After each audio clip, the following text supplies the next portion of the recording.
नमस्ते सभी को, मैं शंभुनाथ और स्वागत है आपका लर्न विद शंभुनाथ में।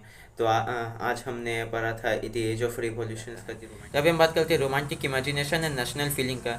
रोमांटिक इमेजिनेशन मतलब ये नहीं जो कि आप सोच रहे हैं। रोमांटिक इमेजिनेशन मतलब वो होता है जिसमें कि एक तो मिस्टिकल फीलिंग, मतलब एक तरह का एब्स्ट्रैक्ट फीलिंग होता है, जिसमें कि रीज़न नहीं होगा या फिर साइंस नहीं होगा। मतलब वास्तव को यहाँ पे नहीं दिखाया जाएगा। यहाँ पे मतलब एक तरह का एक पिक्चर बनाया जाएगा जो कि बहुत ज़्यादा आइडियल होगा और वो वाला यूटोपियन होगा। मतलब वो वाला सोसाइटी में एग्जिस्ट नहीं कर सकता, ऐसे तरह का होगा। इसे हम कहते हैं romantic imagination in the 19th century को। और इससे सही जो है नेशनल फीलिंग भी जो है बहुत ज़्यादा प्रोमोट हुआ था ये रोमांटिक इमेजिनेशन के तहत। जैसे कि मैंने बताया कि जो रोमांटिसिज्म होता है उसमें रीज़न और साइंस इसको ज़्यादा प्रमोट नहीं करवाया जाता। इंस्टेड वहाँ पे इमोशंस, मिस्टिकल फीलिंग और इंट्यूशन को ज़्यादा प्रमोट किया जाता है। मतलब एक तरह का इमोशनल बॉन्डिंग जो है कंट्री के लोगों के अंदर होना चाहिए, जिससे से कि नेशनलिज्म आ सके। यही जो है रोमांटिक आर्टिस्ट लोगों का एक तरह का चिंता था या फिर एक तरह का आइडिया था। उन लोग पेंट्स, कल्चर, प्लेस, इस सब से वो लोग एक तरह का मतलब जो इमोशनल फीलिंग जो है अपने कंट्री को लोगों के अंदर फैलाना चाहते थे। और यहाँ पे जोहान गॉटफ्राइड जो एक जर्मन रोमांटिक आर्टिस्ट हैं, वो 1744 से 1803 के अंदर वो जिंदा था, यानी कि बचा था वो। तो ये जोहान गॉटफ्राइड बंदे ने बताया कि जो ट्रू जर्मन कल्चर होता है, मतलब जर्मनी का जो ट्रू कल्चर होता है, जो सा कि इंडिजिनस जर्मन कल्चर होता है, वो बोला डैश भोल, यानी कॉमन पीपल को जर्मनी में डैश भोल को बोला जाता है। तो डैश भोल के अंदर ये सब देखा जाएगा। मतलब जो कॉमन पीपल होते हैं उनके अंदर जो ट्रू जर्मन कल्चर होता है वो बोला देखा जाएगा। और उसने रीज़न साइंस इसको प्रमोट नहीं करवाया, बल्कि उसने जो मतलब लोकल कल्चर होता था उसको उसने ज़्यादा बढ़ावा दिया, ताकि जो लोकल कल्चर से ही एक ट्रू जर्मन नेशनलिज्म जो है वो ग्रो हो पाएगा। लेकिन ये सब जो वेर्नाकुलर लैंग्वेज और जो कलेक्टिव जो फोकलोर था, मतलब वेर्नाकुलर लैंग्वेज मतलब जो लोकल लैंग्वेज होता है, जैसे कि हमारे इंडिया में भी बहुत सारे तरह के लोकल लैंग्वेज होते हैं, उड़िया, मराठी, गुजराती, ऐसे सब जो लोकल लैंग्वेज होते हैं। तो जर्मनी में जो लोकल लैंग्वेज या फिर यूरोप में जो लोकल लैंग्वेज होता था और जो फोकलोर होता था उसे रिकवर करना, मतलब ये नहीं कि बस जो एंसेंट कल्चर था उसे रिकवर करना, उससे से जो है बहुत सारे लार्ज ऑडियंस को भी हम लोग एक तरह का नेशनलिस्ट मैसेज जो हम फैला सकते हैं। क्योंकि आप सोच के देखिए, अगर कोई एक नेशनलिस्ट सॉन्ग गाया गया या फिर एक नेशनलिस्ट एक नाटक जो नुक्कड़ नाटक होता है ऐसे कुछ, तो ये जो नुक्कड़ नाटक या फिर जो सॉन्ग जो गाया जाता है जो कि नेशनलिस्ट मैसेज स्प्रेड करेगा, वैसे अगर कुछ किया गया तो फिर जो कलेक्टिव जो लार्ज एक ऑडियंस है उसके अंदर जो नेशनलिस्ट मैसेज एक तो फैलेगा। क्योंकि उस टाइम क्या होता था, बुक बनाना इतनी एफिशिएंट नहीं था, क्योंकि बुक प्रोडक्शन का जो प्रिंटिंग का जो कल्चर था वो वाला इतना ज़्यादा भी फैला नहीं था। और फिर उसके बाद क्या होता था कि ज़्यादातर जो पॉपुलेशन होता है वो इलिटरेट होता था, उन लोगों को पढ़ना लिखना आता नहीं था। तो इसलिए जो है मतलब एक तरह का जो कलेक्टिव जो सोशल एक जो बॉन्डिंग बनेगा कि नेशनलिस्ट मैसेज जो है लार्ज ऑडियंस तक फैला जाए, तो फिर उससे से जो है बहुत ज़्यादा फ़ायदा होता था।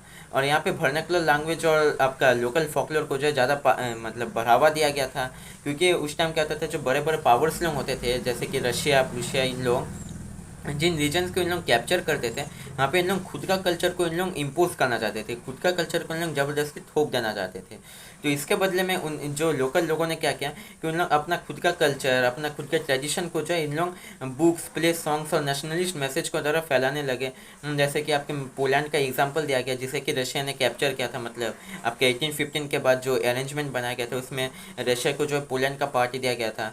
तो वहाँ पे रशियन अथॉरिटीज़ ने वहाँ पे अपना कल्चर, अपना ट्रेडिशन को वहाँ पे इम्पोज कर दिया था। तो इसके बदले में पोलैंड के लोगों ने क्या किया, जो चर्च गैदरिंग होते थे या फिर जो चर्च के जो प्रेयर्स होते थे तो उसमें उन्होंने पोलैंड में गाना स्टार्ट कर दिया। तो इससे से फिर क्या हुआ, जो चर्च के जो फादर लोग होते थे या जो पादरी लोग होते थे उन लोगों को जो है मतलब रशियन अथॉरिटीज़ लोग जेल में भेजना स्टार्ट कर दिया। फिर सर्बिया में इन लोगों को एक्साइल में भेज दिया जाता था। लेकिन फिर भी क्या हुआ, जो लोकल जो पोलैंड के जो लोगों थे उनके अंदर ये लोकल कल्चर जो है फैलने लगा। तो इसके बाद से हम पढ़ते हैं तो hunger, hardship and popular revolt. So 1830 का जो ईयर था, मतलब जो 1830 का जो टाइम था, यहाँ पे क्या हुआ था कि जो यूरोप का जो पॉपुलेशन है वो बहुत ज़्यादा बढ़ गया था, इसलिए अनएम्प्लॉयमेंट भी बहुत ज़्यादा बढ़ गया। और इंडस्ट्रियलाइजेशन हुआ तो बहुत ज़्यादा पॉल्यूशन भी देखने को मिला। तो इस पॉल्यूशन से क्या हुआ कि जो सॉइल पॉल्यूशन भी बहुत मात्रा में हुआ, और इससे जो एग्रीकल्चरल लैंड है उसमें ज़्यादातर एग्रीकल्चरल प्रोडक्शन हो नहीं पाता था। तो इससे कोई क्या हुआ, एक तरफ तो एग्रीकल्चरल प्रोडक्शन जो है वो कम गया और दूसरी तरफ पॉपुलेशन बढ़ गया। फिर लोगों को अनएम्प्लॉयमेंट था, तो काम के अभाव थी और इसीलिए उनका पैसे का भी अभाव था। तो इसीलिए क्या होता था कि बहुत ज़्यादा रिवोल्ट देखने को मिलता था यूरोपियन सिटीज़, गाँव, ऐसे सब जगहों में। और बहुत से मात्रा में जो रूरल पॉपुलेशन था वो अर्बन पॉपुलेशन की तरफ से अर्बन जगहों की तरफ शिफ्ट होते रहते थे। और इससे से जो है अर्बन जो प्लेस था, मतलब अर्बन जो एरिया था वहाँ पे बहुत ज़्यादा स्लम्स देखा गया। स्लम्स मतलब जो बस्ती या फिर जो चौल जिसे आप बोलते हैं, तो वैसे वो सब जो है बहुत ज़्यादा बढ़ गया। और यहाँ इससे से जो है सिटी का जो एक अच्छा सा इमेज होता था वो भी बहुत ज़्यादा बिगड़ गया। और इसके साथ ही साथ बहुत ज़्यादा रिवोल्ट्स भी देखने को मिला था। तो ये 1848 जो है ये ऐसा एक साल था जिस टाइम के बहुत ज़्यादा अनएम्प्लॉयमेंट और जो एंगर, जो लोगों के अंदर जो एंगर होता था उससे से जो है लोग सड़क पे उतरे और बहुत ज़्यादा रिवोल्ट्स देखने को मिला। और ये फ्रांस में हो रहा था। तो फ्रांस में जैसे कि आप जानते हैं कि जो 1830s के टाइम लुईस फिलिप को कॉन्स्टिट्यूशनल मोनार्की के अंदर में बिठाया गया था। तो लुईस फिलिप को जो है अपने मोनार्की से यानी कि अपने राजगद्दी से भाग जाना पड़ा। और फिर क्या हुआ, उसने एक आर्मी फॉर्म किया जिससे से कि वो जो रिवोल्यूशनरीज है उन लोगों को वो दबा पाए। तो इसके साथ वो बहुत ज़्यादा रिवोल्ट देखने को मिला। एक तरफ रिवोल्ट हो रहा था और दूसरी तरफ जो पावर में थे उन लोग उसे दबाने के लिए आर्मी को बार बार भेजते रहते थे, जिससे से जो है लोगों के अंदर और भी ज़्यादा गुस्सा बढ़ने लगा। फिर हम बात करते हैं रिवोल्यूशन ऑफ द लिबरल्स। तो एक तरफ जो कि हंगर, हार्डशिप और पॉपुलर रिवोल्ट, मतलब एक तरफ भूखमरी और बेरोजगारी की वजह से जो रिवोल्ट होता है वो हम देखें। अभी हम बात करते हैं रिवोल्यूशन ऑफ द लिबरल्स। तो लिबरल्स जैसे कि आप जानते हैं जो लिबरल नेशनलिस्ट होते थे, मतलब जो नेशन स्टेट बनाना चाहते थे, जो फ्रीडम के लिए फाइट करते थे, उन लोग भी एक तरह से रिवोल्यूशन करने लगे, यही 1830 1848 के टाइम। तो ये जो लिबरल्स होते थे इन लोग बहुत मतलब ये जो नेशन स्टेट फॉर्म करना चाहते थे, जो प्रिविलेजेस बेस्ड ऑन बर्थ को इन लोग डी एस्टैब्लिश करना चाहते थे। और इसके साथ एक government by consent, equal rights for all to vote and government elected by all the people of the country, इसे इन लोग एडवोकेट करते थे। तो इसीलिए भी इन लोग जो है साइड बाय साइड रिवोल्यूशन चलाते रहे। तो जर्मन रीजन में अगर बात करें तो जर्मन रीजन में क्या होता है कि जो पॉलिटिकल एसोसिएशन होते थे, मतलब जो राजनीतिक जो संघ बनते थे या फिर एसोसिएशन बनते थे, उसमें जिसमें कि मिडिल क्लास बिजनेसमैन होते थे, इंडस्ट्रियलिस्ट होते थे, उन लोगों ने क्या किया, एक ठोक मतलब एक जो ओपन पार्लियामेंट है अभी जैसे हम पार्लियामेंट बोलते हैं, उस टाइम उस उन्होंने एक ठोक मतलब ऐसे ही पार्लियामेंट उन्होंने फॉर्म किया था जिसमें 831 इलेक्टेड रिप्रेजेंटेटिव्स को 1848 को in the church of S D Paul, saint Paul के चर्च में 1848 को एक पार्लियामेंट फॉर्म किया गया था जहाँ पे 831 इलेक्टेड रिप्रेजेंटेटिव्स को भेजा गया था।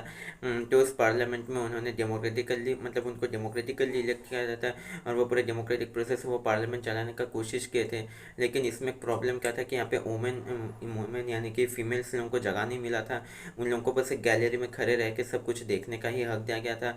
और इसी के साथ साथ जो मतलब जो मिडिल क्लास है, मतलब जो लोअर क्लास, जो पोर सेक्शंस ऑफ सोसाइटी होते थे, उन लोगों का सपोर्ट यहाँ पे नहीं मिला था, क्योंकि जो ये जो मेंबर्स लोग थे इन लोग ज़्यादातर मिडिल क्लास या फिर बिजनेसमैन, इंडस्ट्रियलिस्ट, एजुकेटेड क्लास होते थे। तो लोग जो पोर क्लास का जो डिमांड्स को है उन लोगों को वो लोग सपोर्ट नहीं करते थे। तो इसीलिए जो है पोर लोगों का भी सपोर्ट जो है ये खो बैठे। और इसी से क्या हुआ कि जो पुरुषन मिनिस्टर्स होते थे, मतलब जो पुरुष के जो अथॉरिटीज़ होते थे, वो लोग इसे डिसबैंड करने के लिए आर्मी भेजे थे। फिर उसके बाद से क्या हुआ कि जो जर्मन का जो यूनिफिकेशन हुआ, मतलब जर्मनी में जो डेमोक्रेसी लाया गया, उसके लिए जो मतलब प्रोसेस हुआ, यूनिफिकेशन हुआ, वो वाला पुरुष के हाथों चले गया था।